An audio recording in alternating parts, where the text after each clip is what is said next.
ජනප්‍රිය චිත්‍රපට හා ටෙලිනාට්‍ය නිලී සේමිනී ඉද්දමල්ගොඩ ඊයේ වැලිකඩ පොලිසිය විසින් අත්අඩංගුවට ගෙන ඇතැයි වාර්තා වෙනවා. රියානතුරක් සම්බන්ධයෙන් පොලිසියට පැමිණි අවස්ථාවේදී වෙනත් නඩු කාරණාවක් මත ඇය අත්අඩංගුවට ගැනීම සිදු කර ඇති බවටයි පොලිසිය සඳහන් කළේ. ඉද්දමල්ගොඩ පුද්ගලික ආරක්ෂක සමාගමක් පවත්වාගෙන යන අතර එම සමාගමේ සේවකයන්ට වැටුප් ගෙවීම පැහැර හැරීම සම්බන්ධයෙන් අධිකරණයේ නඩු කිහිපයක් විභාග වෙමින් පවතී. මෙම නඩු හා සම්බන්ධව ඇයට එරෙහිව වරෙන්තු කිහිපයක් නිකුත් කර තිබූ බවත් තහවුරු වී ඇත. උසස් පොලිස් නිලධාරියෙකු සඳහන් කළ ආකාරයට දීර්ඝ කාලයක් තිස්සේ ඉද්දමල්ගොඩට එරෙහිව වරෙන්තු පැවතියද ඇතැම් පොලිස් නිලධාරීන් එම වරෙන්තු ක්‍රියාත්මක නොකර සංගවාගෙන සිට ඇත. මෙම තත්ත්වය නිසා නුගේගොඩ අධිකරණය විසින් නුගේගොඩ කොට්ටාස භාර පොලිස් අධිකාරීවරයාට නොතීසි නිකුත් කිරීමට පවා සිදුව තිබේ. වැලිකඩ පොලිස් ස්ථානයේ ස්ථානාධිපති ධූරයේ වෙනසක් සිදුවීමත් සමග නව ස්ථානාධිපතිවරයා ඉද්දමල්ගොඩට එරෙහිව අධිකරණය නිකුත් කර තිබූ වරෙන්තුව ක්‍රියාත්මක කිරීමට පියවර ගනිමින් සිටියදී මෙම සිද්ධිය වාර්තා වී ඇත.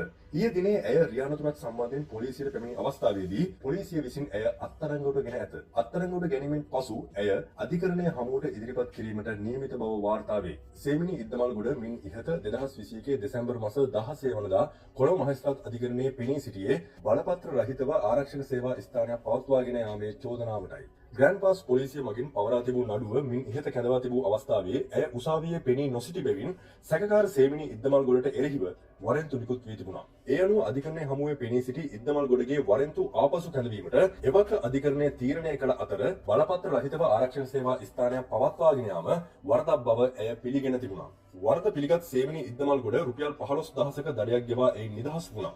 ඇය නැවත අධිකරණයට අවශ්‍යව ඇත්තේ එම ආරක්ෂක සේවා ස්ථානයේ සේවක ප්‍රශ්නය සම්බන්ධයෙන්.